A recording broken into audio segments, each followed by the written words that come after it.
All right, hello everybody, and welcome to Geopolitical Trends, where truth matters. Very excited to be with you on this glorious day of July 10th. Where time goes. Anyway, very excited to be with you. Also, the topic I'm going to be addressing to you today, it's in conjunction with what's taking place in Washington D.C. That's the summit, the NATO summit, but also other developments around the world when you put this in perspective. And this one has to do with the recent agreements between Japan and Philippines, which was signed, I believe, on Monday, Tuesday, just 2 or 3 days ago. To me, it's a very interesting the timing of it. So this is what I'm going to be providing you, my own insights, my own assessments, my own analysis, and put it or place it for you within the context of the geopolitical global order, the shift that we are witnessing, but also within also what NATO is aspiring to do by expanding into Asia. So this is what I'm going to be detailing for you in this live stream. But first, let me go back. And by the way, I saw some bots here, so I banned them. As you see, you can see this one here is banned. Yeah, if you have nothing of substance to contribute to the conversation, I will kick you out. No ifs and buts. So anyway, good to see you, Dave H. I see your question. We'll get to it later at the end. Abdul Fal, good to see you, and peace be with you as well. Timeline Dunkley, New York City. Wonky C. Farhad Razavi, as always. Phil, here you are from Toronto, Canada. Sifami, good to see you. Marcian Dorcier, as always, from Chicago. The Wacky Monkey, good to see you, and good morning to you as well, even though it's my afternoon now. So, David King, as always. Tony in, good to see you, Tony. Tony, by the way, guys, I mean, you'll not know who Tony is, but I've been reading his comments. Very informative. Thank you, Tony, for contributing to the conversation. I'm very grateful.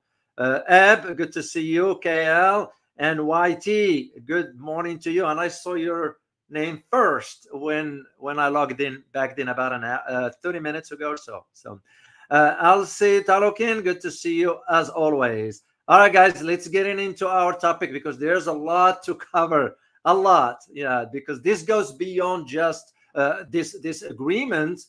Because we're gonna have to think about it in terms of what does it mean moving forward.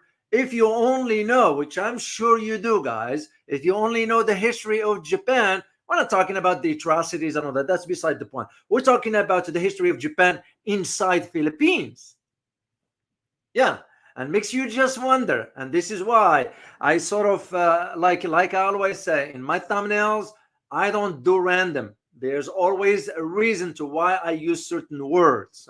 So what we're gonna be talking about, as I mentioned, is that the Philippines and Japan signed some sort of what do you want to call it? Not a treaty, but a defense pact. This one will allow, excuse me, will allow the deployments.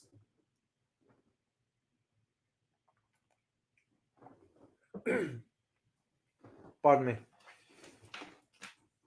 This will allow the deployments of the Japanese forces into Philippines, and vice versa for the Philippines to send some of its troops also to Japan, and all this for like live drills, whatever.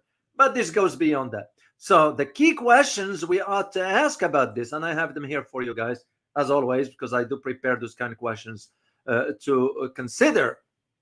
First question, on whose order this agreement was signed? In other words, this didn't happen in a vacuum. It's not like Japan just started all of a sudden caring about Philippines. Okay, it's because some tensions that happened between China and Philippines. But remember, what led to those tensions? Okay, what Western media is not disclosing openly is that the Philippines broke its sort of agreement by not transporting construction materials. This is not about fishing. Come on. So, second question. So, this one will be like, well, on whose orders? Because remember, it was just a visit to Washington by both leaders, Fumio Kishida and Marcos Jr. Always remember. And before that, back in April, it was the South Korean president, who came with Fumio Kishida at that time. So to me, as a geopolitical analyst, I'm going to see the writing on the wall. This didn't happen in a vacuum. Given that the U.S. gave a lip service to Philippines by saying, oh, we do have treaty of defending you by any means. No, that ain't going to happen. Second question is it about security or expansion of NATO? Because remember again, what's coming is that NATO is going to open up an office in Tokyo, right? And that's going to pave the way for more, in other words, more presence, more treaties, military treaties, that is, the easier will be for NATO. And when we say NATO, we say the US. And all this has to do with the US strategy towards the Indo-Pacific, or Asia-Pacific, that is. Third question, how will Asian nations or countries react or interpret this treaty or this pact? It's not a treaty, it's pact between Japan and Philippines. And the fourth question is, how will China proceed? Because all this, what you're seeing, is aimed at one thing and one thing only. And this has to do with China. And I'm going to be sharing with you, and I'll provide you the link to my articles that I wrote back then at, on South China Sea. South China Morning Post, when I used to write back then. And I wrote some articles that just reflects the realities today. So I'm going to be sharing all this with you. And the last thing I'm going to tackle in this conversation, which you should know, is about Okinawa or Ryukyu, the independence call that's been going on.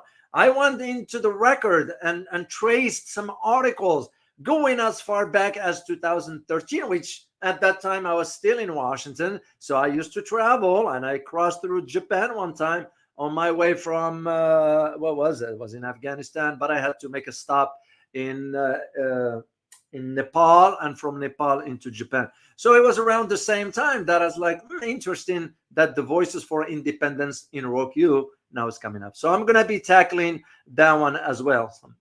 Now, let's and I'm going to be reacting to an article that I read recently by Jim Gomez and Haruka Nuga. And those both authors are affiliated with the Associated Press. So, and again, I read on both sides of the aisle, if I may use the term, because I need to have a different perspective and form my own analysis and my own conclusion. So what we're going to be talking about here today is the idea of how, for example, this treaty, and I'm going to share some, I have a lot of pictures that I'm going to share with you. Of course, Fumio Kishida didn't go to Philippines. It was the defense minister, and her name is, I have a picture of hers here, right here. Oh, let me remove this one here first. All right, what's her name? Her name is, let me get it here so I get it right. Her name is Yuko. Yeah, Yuko. Let me see here. Yeah, Yuko Kamikawa. That's her name. That's the Japan foreign minister. She's the one who went to Manila, met with Marcos Jr. So this picture here, I'm gonna share it with you. Let me just get my bearing here. As far as right here. So this picture you're looking at, which by the way we give credit to the Associated Press for this. So the picture, that's the Japan and the Philippines signed the defense treaty or pact rather, and all this that will allow Japanese deployment for Japanese forces deployment for joined live drills in the Southeast Asian nation, meaning in the Philippines. So. And of course, as I mentioned earlier, how can we forget the brutal Japanese occupation in World War II of the Philippines? And now and I put this in quote, Philippines and Japan are building this alliance. Makes you just wonder. And all this, as the article mentioned, all this has to do with, and I put this in quote, the assertive Chinese foreign policy, end of quote. Makes you just wonder. Really. So when you have the minister here, the foreign minister of Japan, Yuko Kamikawa, and her defense minister, he's from the right, second, I think, yeah, from the right there. His name is Minoru Kihara.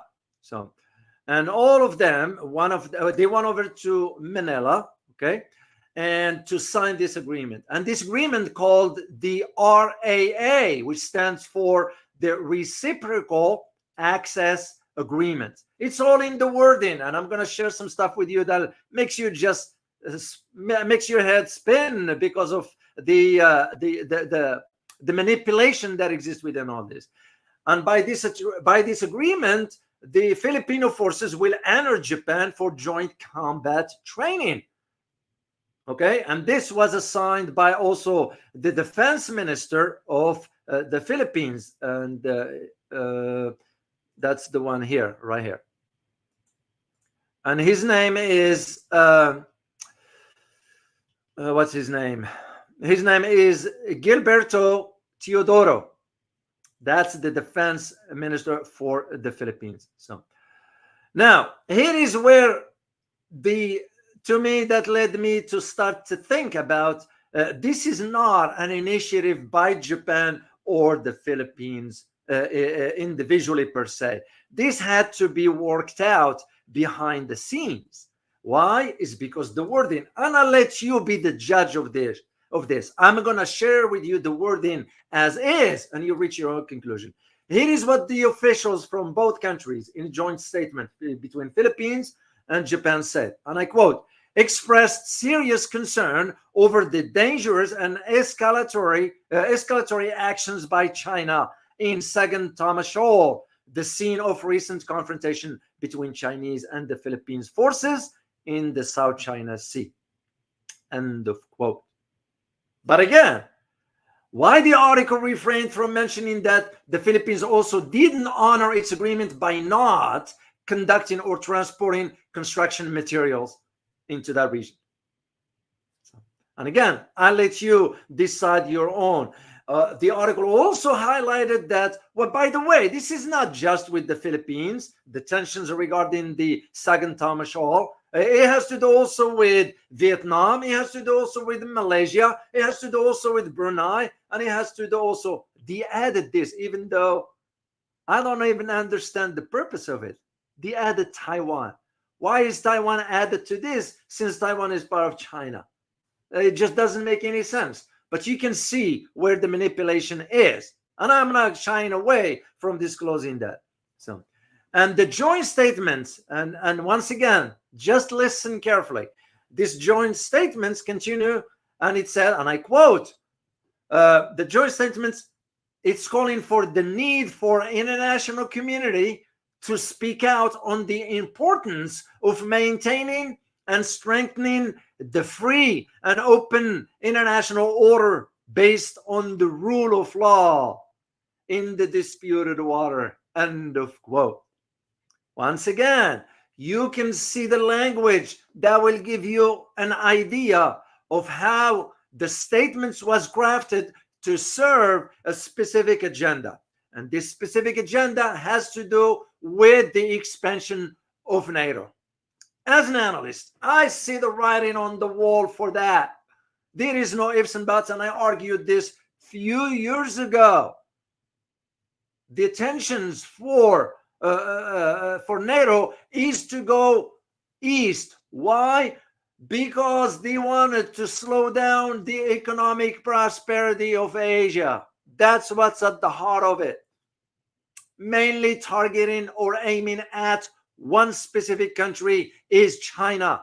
Straightforward. There is no ifs and buts, because it's as clear as daylight, in my opinion. So this is why when you think about it in these terms, you think about what preceded this. When you go a few months ago, when the announcement was made in Brussels that, oh, the alliance is thinking about, which is the relic of the past anyway, that's how NATO is thinking about opening an office in Tokyo.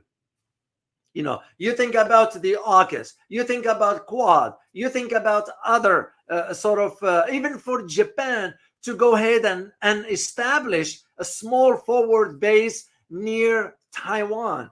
Why?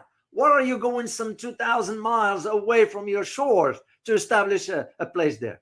Even though Japan is moving forward and stating, we will come to Taiwan defense. Defense for what? And all this, guys, my point in highlighting this to you is for you to, and I am sure by now, you acquire the understanding of how to read between the lines regarding statements like this, because that's what they're aiming at. And this is why the Foreign Ministry of China responded by specific, well-measured terminology, and rightly so, because that's how you counter it. First of all, on the diplomatic level, then you move on into the next, maybe on a military aspects of it. And we'll get into this as we move forward. So the Foreign Ministry of China, through its spokesperson, Lin Yan, she said, and I quote, the Asia-Pacific region, notice they didn't say the Indo-Pacific, the Asia-Pacific region does not need military blocs, let alone small groupings that instigate bloc confrontations or a new Cold War, end of quote. Why the term Cold War was used is to highlight why this expansion east is nothing but a revival of the Cold War mentality. That is the reason. So China was very measured in its wording regarding this one. And of course, the statement didn't forget to highlight the atrocities that Japan committed during World War II in Southeast Asian countries, including Philippines. Once again, you can look at it any way you want. Philippines is semi-sovereign state, even though I don't look at it that way. And it's sad. It's not a laughing matter. It is sad for the Filipino people that they are not benefiting from economic prosperity, because this tension is going to escalate if he moves this direction. And it's almost, I say, time is here now for China to put the dots on the letters, as we say. In other words, enough of being Mr. Nice, because it is misinterpreted in the West. China's approach to this in this manner is reflective of its culture. It's not about its weakness. Unfortunately, the West is interpreting this as a sign of weakness. So maybe China needs to use the hammer. Sometimes that's the language that will, look what Russia is doing. Dare NATO to go into Ukraine now? Heck no. So what they're going to do is they're going to push, even though the statement yesterday from the incompetent Uncle Joe, for that matter, and I posted this for you guys in the community. The first word out of his mouth was, we are going to be supporting Ukraine. How do you support Ukraine? You can't defeat the Russians. NATO altogether can't. But NATO has to move into that direction to keep the narrative alive on that front, while at the same time expanding towards Asia. That is what this is all about. It's not about the security of the Philippines or Japan. That's nonsense. They have to put this under some sort of an umbrella, and that's what they want. So, and this is where, in my opinion, Japan should really, really think and reflect on its history of aggression. It's no secret. We all know what it was. Whether Japan apologized for it or not, it's beside the point. It's beside the point. The fact that for even a country like Philippines that suffered tremendously at the hands of Japan, now all of a sudden is saying, sure, we'll sign a pact with you. And this is why to me it was like an order. So that's how I look at it. So I have a picture here of the Marcos standing behind this one here. This is the Japanese Foreign Minister Yuko Kamikawa and the Philippines Defense Secretary Gilberto Teodoro signed the Reciprocal Access Agreement, or RAA, at the Malacanang palace in Manila, and behind him is Marcos right here. You can just see the face. The guy knows he just has to toe the line. He's too weak, politically speaking. He is too weak. But again, there is a reason for his behavior because of the assets of the family. Let's not sugarcoat it. That's what it amounts to. The assets of the Marcos family are in the US. Simple as that. So, and of course, if I am to go back to the history, I will take you back to really what happens with many Asian neighbors to Japan, including the Philippines, that came under this Japanese aggression till it was defeated in World War II. And how did we defeat Japan? You all know how, right? And yet, I quite don't get it. I don't get it. So, and it's because we're noticing that even the US gave the green light for Japan sort of to increase its defense budget, because we banned Japan from having an army or military, that is. So that was one of the whole reason, the whole reason for why we said, yeah, you go ahead and do that. I have another picture here. Once again, those are, and we give credit, by the way, these pictures to, this is the Associated Press. I give credit to Lisa Marie David. That's because it's the right thing to do, guys. Anytime, FYI, for your own knowledge, if you ever use another picture, whatever, you give credit to the individual. So you're looking at all of them there standing, and I'm not going to go through the names and all that stuff here. But suffice it to say that when we look at this from a geopolitical perspective, you think about it in terms, or geostrategic, that is, for Kishida, Fumio Kishida's, that is, this move sort of expose or highlight the efforts that will be forced now with Philippines regarding the security alliance. And why is this? Because Kishida is saying, oh, this is but nothing more than just to bolster the Philippines military limited abilities. Well, hold on a second. If you're going to do this, then why do we have a treaty with the Philippines? We, the United States, have a treaty by which we will come to its defense by any means. Even though you and I know we're not going to be sending any American soldiers. We can't fight anyway. So. And all this is aimed at one particular objective, and that objective is to counter China. And this is why you're seeing those emergence of these alliances, the AUKUS and so forth, into Asia Pacific, to counter China. That's all it's aimed at. Meaning, how you're going to counter it? By using states like South Korea, like Japan, like Australia, like Philippines. That's how we're going to do it. Even New Zealand now, I feel I have to include them into this. Yes, it's not 100%, but it's getting there. So, and this one, all thinking about in the future. Why? Because the assumption is that a confrontation will ensue in that part of the world. I've been arguing this for a while. You don't have to be genius to see this coming. Why? Because for a confrontation in Asia, it's what's going to maintain the relevancy of NATO. In other words, NATO, we need more confrontations, because that was the whole reason, beside the fighting communism, why NATO was established to begin with. Well, if you say, NATO in this case, that you established the alliance to fight communism, well, against the Soviet Union ceased to exist. So what are you doing now? What is your purpose? What is your objective, except to foment more tensions around the world? And that's exactly what is happening now in Asia. I really fear for what lies ahead for Asia. Why? It's because, like I said, the wealth has shifted from the west to the east. The economies of certain countries, the likes of Vietnam, the likes of Cambodia, the likes of Malaysia, Indonesia, you name it, it's moving up. Of course, headed by China, because China is big.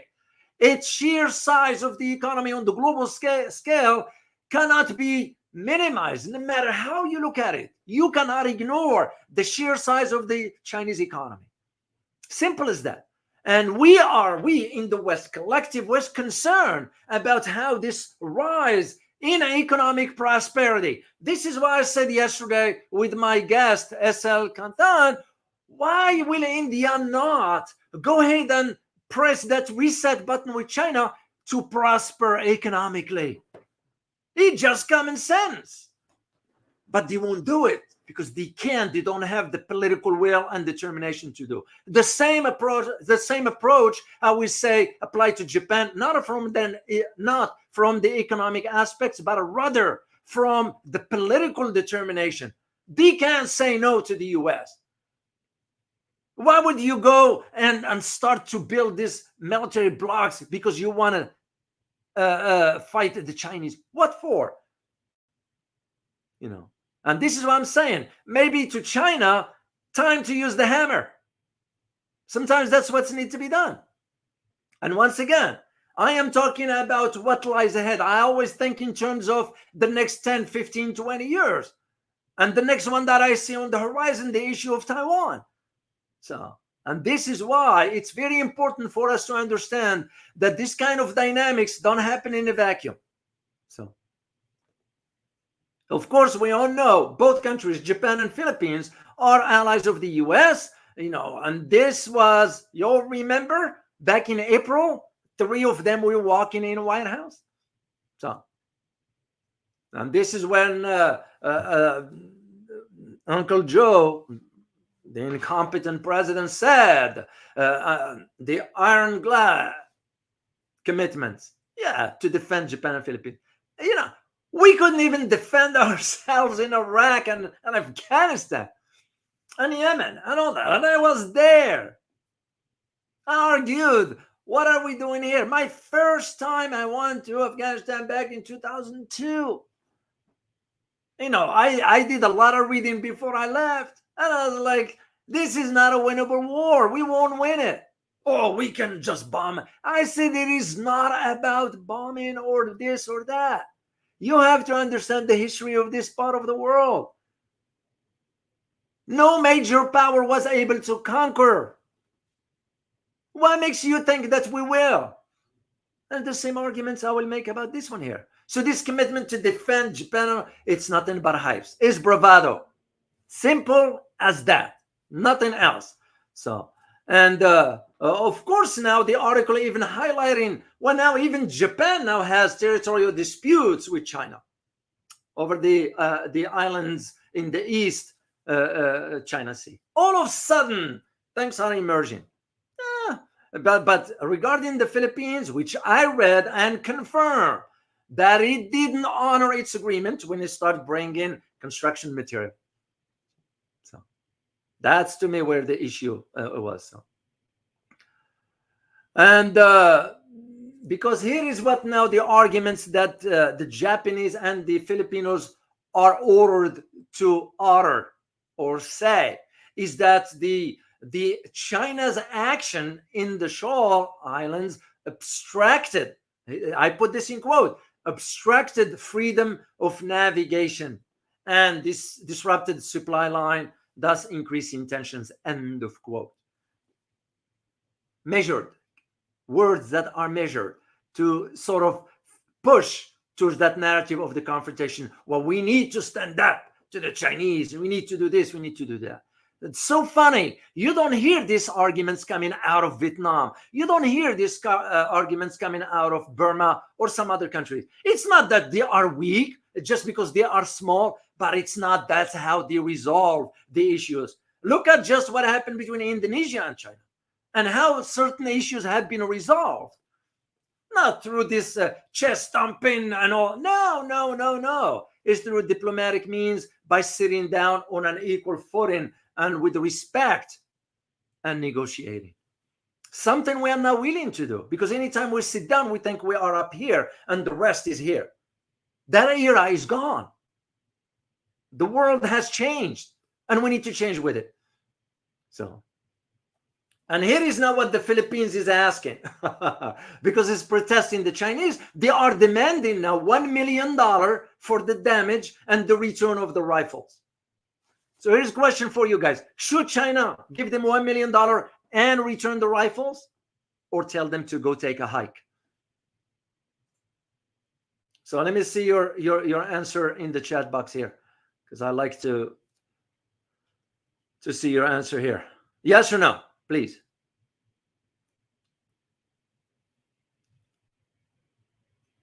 Yeah, because that's, to me, the wacky monkey. Never. Truth seeker, no. Francis Tango, no. YT, take a hike.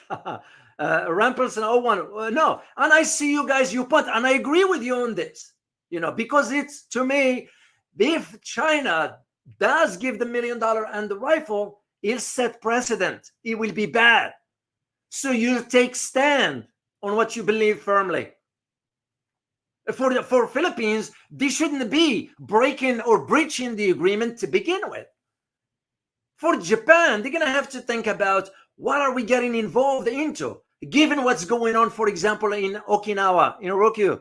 And I am going to tackle this one because I digged into this and found some, I went even as far back as 2013. And I am going to share some links with you and all that, and disclose some information that it's been just gleaned over. So now I'll take you to a full article. Let me share a picture for you guys, with you rather, because I need you. And the other pictures, guys, from these Philippines and all that, this is just a protocol. Here is one meeting with the delegation here, the foreign minister and defense minister.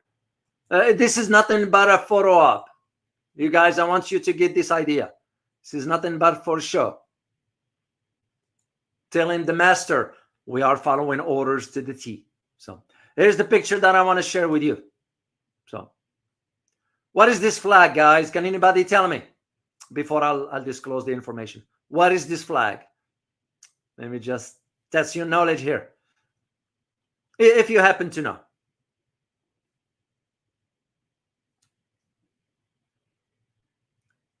Oh, Simon Law, I read your statement. The Philippines, go take a hike and learn to say no to your evil warmongering master. Yeah, they can't. Unfortunately, they can't. Al-Sitaro can. You got it. That is Ryukyu. Ryukyu, that's what it was. So I digged into the archives and I pulled up an article. It was published back in July 5th, 2013. It was written by Martin Thackler, and I'm going to provide you the link for it.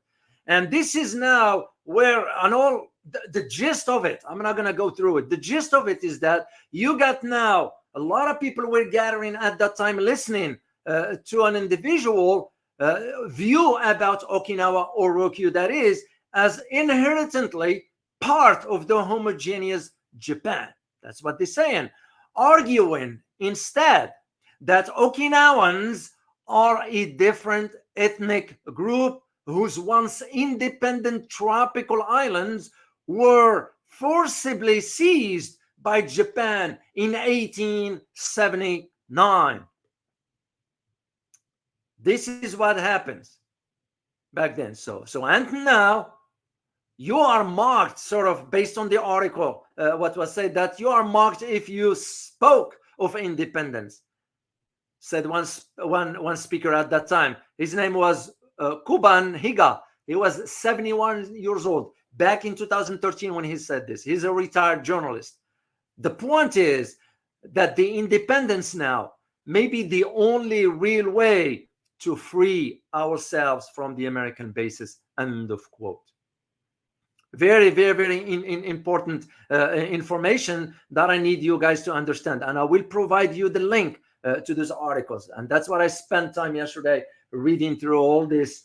Because again, to me, that's the whole purpose of this live stream stuff. If you don't learn from it, then what's the point? What's the point? I've been aware, and when I had my conversation last time with none other than Professor Hammond, Dr. Hammond, you all know who he is. And I did ask him this specific question about the Ryukyu, and he provided some historical facts about Ryukyu or Okinawa was never part of Japan. I almost compare it to the same similarity between Hawaii and the rest of the United States, the US. So when the queen of Hawaii was jailed at that time. The same arguments can be made, and Okinawans are sort of fed up, let alone with the issues that we are committing. You all know about the sex assault that just took place a week ago by a U.S. service member. Yeah, you kind of, man, come on. So it was another article that I came across, was in November 2020, and it was written by Julian Rial, R-Y-A-L-L, and we give credit to Julian for this. And the same argument, I read it, and I'm going to provide you the link, guys, is that he goes back slightly into the history of it. Goes back to 1470. In 1470, what happened in 1470? It was King Shou-in, E-N. King Shou-in was on the throne of the recently united Ryukyu kingdom, overseeing the prosperous and progressive years of the second Shu dynasty. Now, 550 years later, a direct descendant of the king has ambitions of similar, bringing together the people of what is today Okinawa Prefecture and restoring the independence of Ryukyus. Very, very interesting article, and I'm going to share it with you guys because you need to read this kind of stuff, and I dig through the archive to get something like this. And all this to highlight to you, for example, what Japan is doing right now. To me, it doesn't make any geopolitical sense. So I'm not saying you don't look after your own security. I'm not saying you don't prepare your force. I'm not saying you shouldn't you shouldn't prepare for a rainy day, meaning in the conflict, But at the same time, you shouldn't be getting into fomenting more tensions in the region. And because all this is because the prosperity, economic prosperity of Asia. Because Asia has become the what do you call it? The hub, the economic hub of the world. It's not the West. It's not Europe. It's not the US. Yes, for us here in the US, we're still a big market, a large market, but I ain't gonna cut it in the next 5-10 years. I ain't gonna cut it. Mike, my word on this. 10 years from today, America will be different. So what are we left with? More tensions. Because that's all we sell. We don't produce anything. We consume everything. And where that everything's coming from? Asia. This is why now the Europeans are going to feel the pinch of when China impose certain restrictions on them. And rightly so. Because sometimes you can only be nice to a degree. Because it is misinterpreted. China's approach is misinterpreted in the West as weakness. And China needs to step in. This is not about advocating for confrontation. No. That's not what I'm saying. All I'm saying is you stand firm by any means to make your point. That's like you and I, if we are bullied by someone, what you going to do? How many times are you going to say, well, you need to stop this, please? You say please the first time, second time, third time, you ain't going to say it. And it happened to me with one, without going into the details, because I am not proud of what I did. And I don't want to disclose this one here. So it's because I asked nicely twice. And the guy thought that I was weak or whatever. Third time, I didn't talk nice. You guys got the picture without me detailing. So now, the idea of all this is tied to something specific, and something specific that I argued about a few years ago when I used to write for the South China Morning Post. And I'm going to provide you the link, guys, to the you have access to my articles there. I don't get paid for all that stuff and all that. I wrote because I wanted to raise awareness for everybody. So I'm gonna put it first of all in the chat box for you all to read later on, and second, I'm going to show it to you on the screen because I put a copy of it right here. So, and why do I want to share this with you? It's because what I wrote back then coincide now with what Japan and Philippines are doing under pressure from the United States. And back then I argued for all which applies to today. For all the sort of the frantic, the chaotic, the social political engagement swirling right here, right now about our presidential elections, or the integrity of it, or the rigged system, or the government corruption, or misinformation, or the broken tax system, or that favors, by the way, the wealthy over the common man. Some of us Americans are now overlooking an even bigger problem. And you know what that problem is? Have we inadvertently consigned the American dream to the proverbial dustbin? That is the question I asked back then, and it still applies to today. And when considering whether this century, 21st, belongs to China, many Americans are left to wonder, has the US reached the end of its journey? It's a logical question. As an American, I have to ask that question. I can't shy away from that if we are to learn what to do. Because that's what every American now has to ask the question. Have we reached the end of our journey? Is our so-called democracy on its last breath? And look no further than what has become of the United States. What has become of us? A divided nation, dysfunctional Congress, government, corrupted Congress, fragmented intelligence community, and even a tainted law enforcement system. It's the truth. I'm not saying it to be despiteful, whatever. I'm saying it because I love my country and I care about. But the truth has to be said for us to understand what the problems are. If you get sick, how are you going to treat the disease if you don't understand the symptoms or what they are?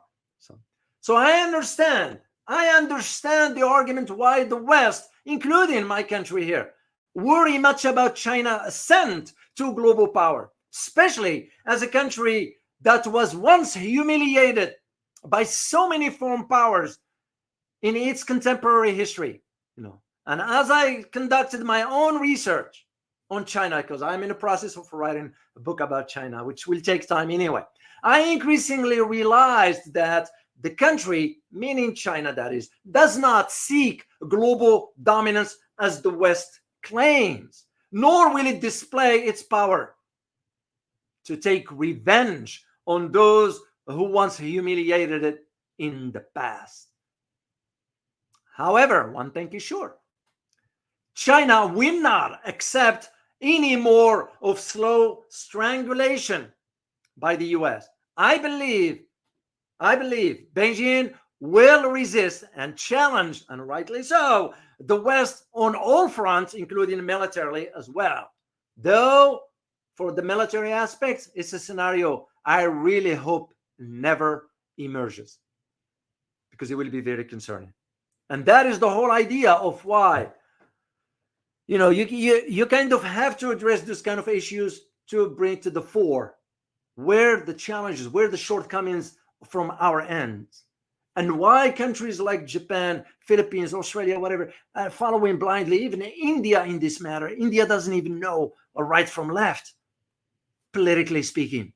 I understand about their rights, whatever. You look at their recent, the trip of Modi to Russia. What did he gain out of it? What? Zero, nothing. As a matter of fact, it was Putin, as my friend Warwick, Dr. Warwick Bao, he shared with me some information regarding this. And it was spot on based on that article. Spot on. Modi didn't get anything. Why? Because Modi is flip-flopping. How much can you flip-flop?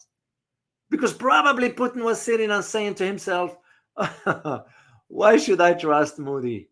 He'll give me a lip service today and turn on me tomorrow. To me, that's the whole idea of all this, is to think in terms of where do we see, let me remove this. That's the link, by the way, guys, and I'll put it for you in the description, so later on you can read those articles. And that's the whole idea. Where the concern in the West now is about the prosperity, economic, that is taking place in Asia. We do not want to see that materialize to its full potentials. This is what this is all about. And Philippines, instead of thinking about how can we revive our economy, how can we render the livelihood of an average Filipino person increase his sort of level of economic prosperity, standard of living. The same applies to Japan, even though Japan is far better economically than the Philippines. But still, for Japan and Asian society, that is now never thought that Japan will ever allow immigration, and now they are, because society is aging beyond belief. And this is what this is all about. For NATO, aspiration to expand east by going global is aimed at reducing or limiting or minimizing the economic prosperity of Asia. I mean, tomorrow, by the way, guys, I will be talking on the other channel with Elizabeth about the recent report by the World Bank. I don't want to give in too much here. You'll be surprised. And even I am not even wondering, why will the World Bank let information like that out? So you'll find out tomorrow. But this is what the whole idea of where things are. Philippines and Japan needs to think strategically. They have at some point, even though it's too late, but they have at some point to stand and say, no, this doesn't work for me. Duterte did it. Angela Merkel did it. They stood to the US and said, no, I'm not doing that. It's not going to favor my people. Because that's what a true leader does. You don't think about your own legacy. You don't think about your own political career. You don't think about your own status and all that glorious nonsense. You think about the welfare of the average citizen who trusted you by voting for you. You look at now for the UK, this new PM. The mask came off. He just took a turn on Gaza. You can't trust the guy. He's a puppet. UK as a whole. When I say as a whole, as a government, not the people. Always, guys. Always, always. It's about the government, not the people. But at the same time, the people are part of that end up voting for the guy. The same thing we have right here. This is why personally I'm done. I didn't vote for the guy anyway, because I knew I wasn't qualified. So there is nobody to vote for. So why would I need to vote for? No, I don't. I don't follow the crowd. So this is why you are seeing the difference between the leaders that can take stand and the guy now in Helsinki, the new president, just opened the door to the US and said, coming in, take over my country. Even Finnish people. I had someone in the community from Finland send a comment. I wish I would have kept it. And he said, yeah, we Finns are applaud how this new now government is doing to us. Because Scandinavians, all, not just Finland, Denmark, Norway, Iceland to a degree, but still, they all gone. Scandinavians used to stand for something, not anymore. So, and this is again where my big concern as a geopolitical analyst. I'm seeing what's over the horizon, and I see Asia. And the question, as I mentioned earlier at the beginning, what will Asian countries do now? Because they're gonna have to unite. They're gonna have to figure out a way. They're gonna have to tell Philippines, get it together or out of ASEAN. No different than what BRICS needs to do for India. Get it together or out. RCEP, the same thing. The Regional Economic Comprehensive Partnership. If there is any player, if somebody's not willing to play by the team's objectives, then you don't belong there. Someone else will do better. So, and this is how I see it, guys. So, all right. And Alice Talokin, yeah, information is knowledge. You're absolutely correct. And this is why, for me, I wanted to share with you. I'm gonna get you one day access to all my over 143 articles, whatever. You can read them all for free. You just read them. That's it, because that's what knowledge is all about. Anyway, guys, I am done here. I'm gonna answer some of your questions. Then I'll sign off. So I'll go work on the next stuff. I am preparing some recorded videos for you guys. Some really, really brief, concise analysis about some key issues. Like I said, I don't do the trends. I don't follow trends. I'll talk about what matters for you to understand long term. And by the way, guys, please hit the like button, and I will greatly appreciate if you can share the videos with others. Someone by the name Linda shared the comment with me that one of my videos, that was my interview with Jayant Bahandari, was seen inside China with Chinese language. I'm not aware of it, so I will appreciate you if you guys can share the word about the channel, and please subscribe if this is your first time here. I will be very, very grateful. And it goes without saying to express my sincere thanks to the channel supporters and those who bought my books and all that.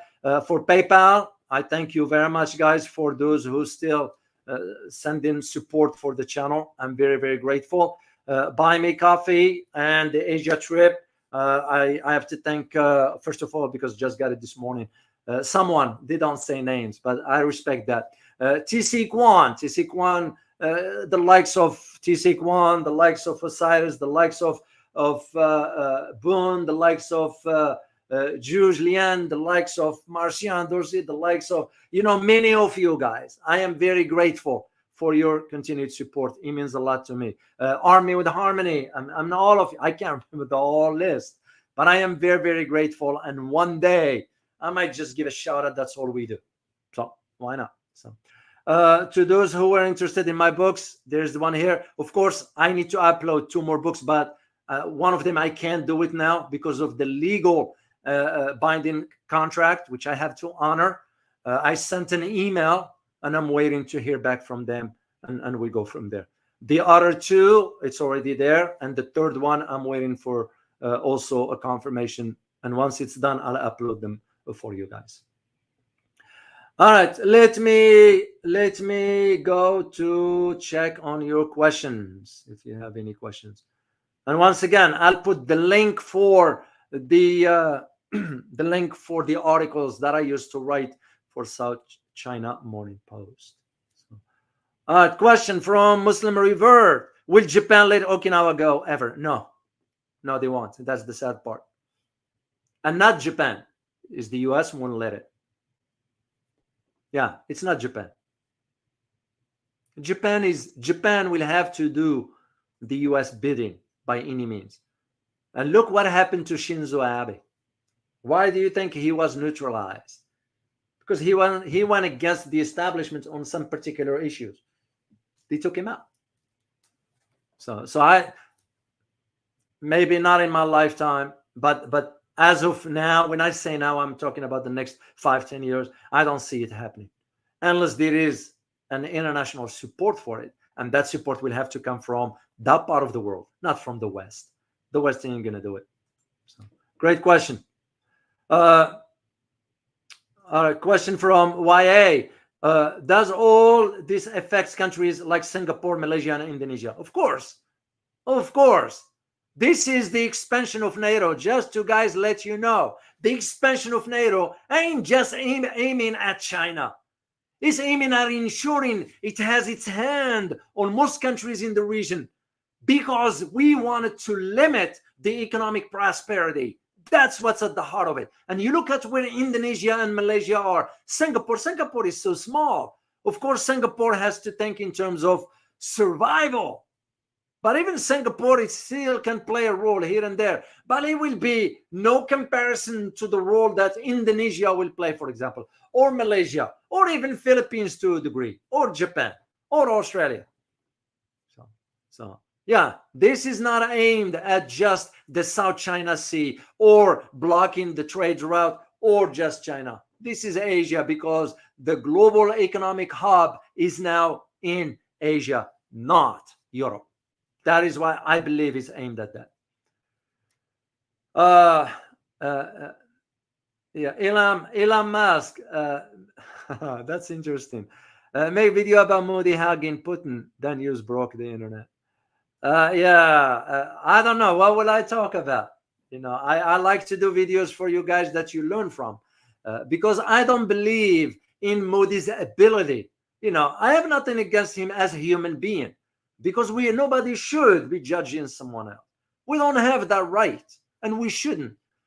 Any person with clear conscience, you never do that. You never carry this negative emotions towards someone, hatred or dislike. None of that is necessary. But we can shy away from stating the truth that Modi was never qualified for the PM position because he does not possess the depth nor the understanding of what geopolitics is all about. This is what I'm saying. His trip to Russia, what was it for? Who knows? So yeah, I'll consider that. But you know me, I don't sugarcoat things. It is. I'll try. I'll see if there is an angle to it. I'll do it. Why not? Hong Wong, good to see you as always. Hong Wong is another avid supporter for the channel, and I am very, very grateful. Question, Dr. O, will India be better off as an independent state countries? I can't answer that one because I don't live in India. I don't understand the depth of the social interactions there. What I understand is that even one of you guys put a comment, mentioned to me that even Indian individuals inside India are not aware of how many states they have.